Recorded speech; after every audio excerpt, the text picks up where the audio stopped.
Nearing the end of the Second World War, Japan's imperial possession of the Korean peninsula was divided into the Soviet-backed North and the American-backed South until on June 25, 1950, when some 75,000 North Korean soldiers poured across the 38th parallel that divided the North from the South.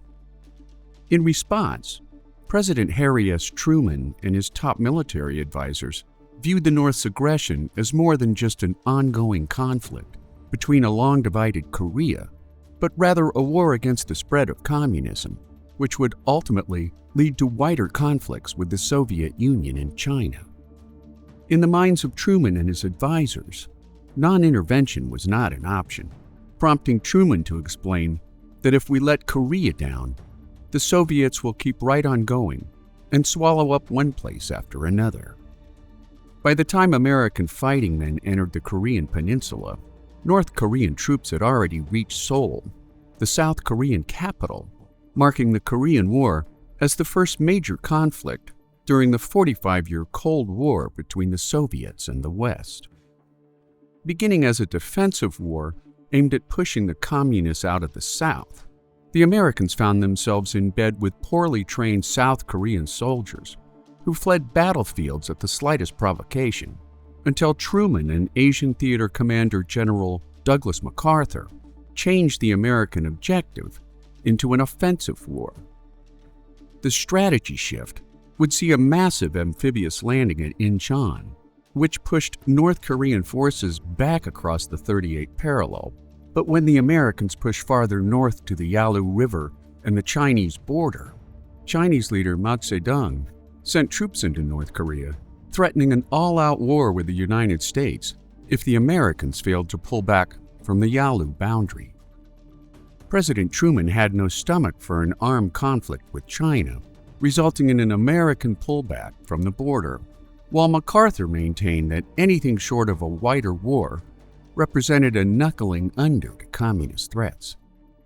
In a March 1951 letter to House Republican leader Joseph Martin, McCarthy wrote that there is no substitute for victory against international communism, prompting Truman to fire the storied World War II general on April 11th on grounds of insubordination. Known as the Forgotten War due to overshadowing caused by World War I, World War II, and later Vietnam, the Korean War was ended on July 27, 1953, re-establishing the boundary between North and South Korea near the 38th parallel, along with the creation of a 2-mile-wide demilitarized zone that still exists to this day. Nearly 5 million people died in the conflict, including some 10% of Korea's pre-war civilian population. Nearly 40,000 American soldiers died in the war, along with more than 100,000 wounded in action, making the Korean War one of the shortest yet costliest wars in American history. The Battle of Osan. On June 25, 1950, a short 5 years after the end of World War II, 89,000 troops from the North Korean People's Army stormed into South Korea in a surprise night attack, capturing South Korea's capital city of Seoul 3 days later. After the UN Security Council voted to send in troops in defense of South Korea, U.S. President Harry S. Truman sent ground forces into the country with orders to stop North Korea's incursion. Although understrength and working with outdated equipment, 8th Army Commander Major General William F. Dean determined that the 24th Infantry Division was the most combat-ready American outfit in Asia, ordering Division Commander Lieutenant Colonel Charles Bradford Smith to slow the North Korean advance until additional U.S. and UN assets could join the fight. Known as Task Force Smith, some 540 U.S. infantrymen engaged in the first ground battle of the Korean War.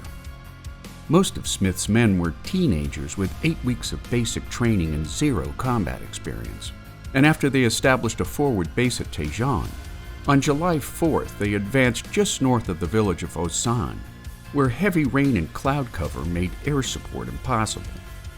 On July the 5th, Task Force Smith engaged tanks from the North Korean 107th Tank Division, disabling 3 before the tanks continued south. Next came a 6-mile-long column of the North Korean 4th Infantry Division, made up of some 5,000 soldiers, and when the head of the column moved within 1,000 feet of the Americans' position, the outmanned and outgunned 24th Infantry Division opened fire with everything they had. Task Force Smith would hold the line for over 3 hours, before Smith gave orders to retreat when the unit ran dangerously low on ammunition. Although the Battle of Osan temporarily slowed the North Korean advance, the Americans' clear defeat exposed poor training and preparedness against highly trained North Korean forces. The day would see 60 Americans killed in action, 20 wounded and 82 captured, leading to the eventual death of 32 prisoners of war. The North Koreans saw 42 killed in action and 85 wounded, making the Battle of Osan a costly wake-up call in the early days of the Korean War. The Battle of Incheon. After North Korean forces crossed the 38th parallel and captured the South Korean capital of Seoul, U.S. President Harry S. Truman named General Douglas MacArthur Commander-in-Chief of all Allied forces during the Korean War. Before an Allied troop buildup could be landed on the Korean peninsula, American and South Korean troops were pushed back to Pusan during heavy fighting in August 1950. Leading MacArthur to propose a major amphibious landing behind enemy lines at the busy port of Incheon, which would allow the Allies to attack enemy forces from 2 directions at once. Despite heavy objections from other military leaders that such a landing would be hampered by Incheon's narrow port channels and extreme tides, Operation Chromite began with an elaborate diversionary attack at Kusan, some 100 miles south of Incheon. On September 10, 1950, 5 days before the Allies' invasion at Incheon, American warplanes and naval ships bombarded enemy forces in artillery positions at Wilmedo, Green Beach, and Red Beach, while on September 13th, British and American warships fired some 1,000 rounds of 5- and 6-inch shells onto enemy fortifications surrounding Incheon, but not before enemy shelling damaged 3 Allied warships. Beginning in the early morning of September 15th, elements of X-Corps landed at Green Beach, followed by landings at Red Beach late in the afternoon.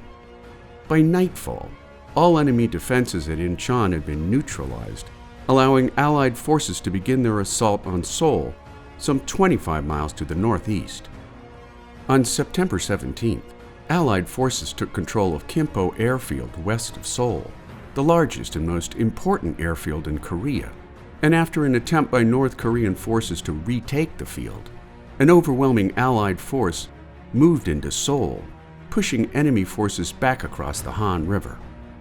Seoul was declared liberated on the evening of September 25th, while the last elements of North Korean forces would be driven out or destroyed by September 28th, which, according to military historian Spencer C. Tucker, embodied the only unambiguously successful, large-scale U.S. combat operation for the next 40 years, making the Battle of Incheon one of the most decisive engagements during the Korean War.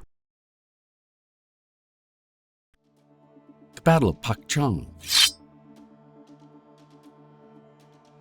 On November 4th and 5th, 1950, just 10 days after the Chinese crossed the Yalu River, in response to UN-backed troops who had fought their way to North Korea's border with China, the People's Volunteer Army of China, or PVA, along with the Korean People's Army, or KPA, attacked UN forces after UN forces were ordered back to the Korean village of Pakchong. In response, British and Australian troops with the 27th British Commonwealth Brigade were ordered to defend the lower crossings of the Taryong and Chongchong rivers as part of a rearguard element while the U.S. 24th Infantry Division guarded a key bridge near Kuchin, farther upstream and to the right of the 27th. In their first battle with the PVA, the 3rd Battalion Royal Australian Regiment captured a heavily defended hill with minimal air support before fierce counteroffensives and confused command decisions resulted in a disorderly UN night withdrawal from the enemy, threatening to expose the 27th's left flank, which remained under continuous pressure by the enemy. Shortly after midnight on November 6, however, the PVA withdrew their forces, allowing the Australians to take up defensive positions in paddy fields near a railway crossing north of Pak Chong. By the time the PVA halted their offensive due to logistical problems, the 27th British Commonwealth Brigade had successfully held the PVA from breaking through at Pak Chong, maintaining vital withdrawal and resupply routes across the river while defending the UN's left flank.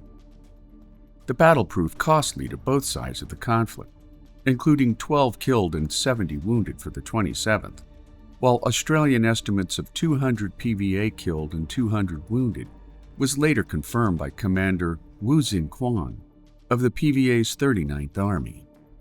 Later that month, when the PVA began their second phase offensive, UN forces began their long retreat out of North Korea, back to the 38th parallel, where they re-established earlier defensive positions, making the Battle of Pak Chong a game-changing event during the early days of the Korean War. The Battle of Bloody Ridge. By mid-1951, the Korean War was in a state of stalemate on an east-to-west front line just north of the 38th parallel, where United Nations and the Republic of Korea Army, known as the ROK, faced off against the Chinese People's Volunteer Army, or PVA, just as peace negotiations began at Kaisan.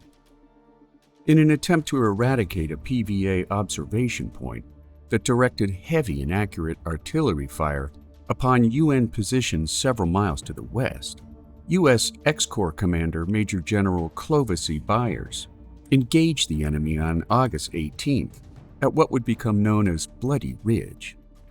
Employing elements of the ROK 36th Regiment and the U.S. 8th Army, 5 days of bloody fighting took place atop the 3 peaks that made up Bloody Ridge, and while ROK forces at first took the ridge, they were forced back under withering North Korean resistance.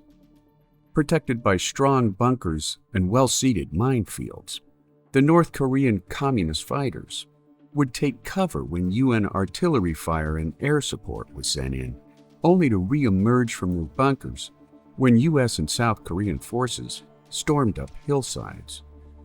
By August 27, heavy casualties and collapsing morale within the ROK 36 led many into a panicked retreat, which in turn spread uncertainty through elements of the U.S. 9th Regiment. In response, Byers spread out his forces and firepower over the entire 3-peak front, which effectively halted the flow of enemy reinforcements. Despite dogged resistance by North Korean forces, the 3 peaks of Bloody Ridge fell to UN forces on September 4th and 5th. After nearly 3 weeks of bloody fighting and more than 2,700 casualties, the 8th Army had won their objective, while casualties to North Korean forces were estimated at 15,000 or more, due primarily to strict hold-your-ground orders by North Korean military leaders that forbade troop withdrawals under any condition.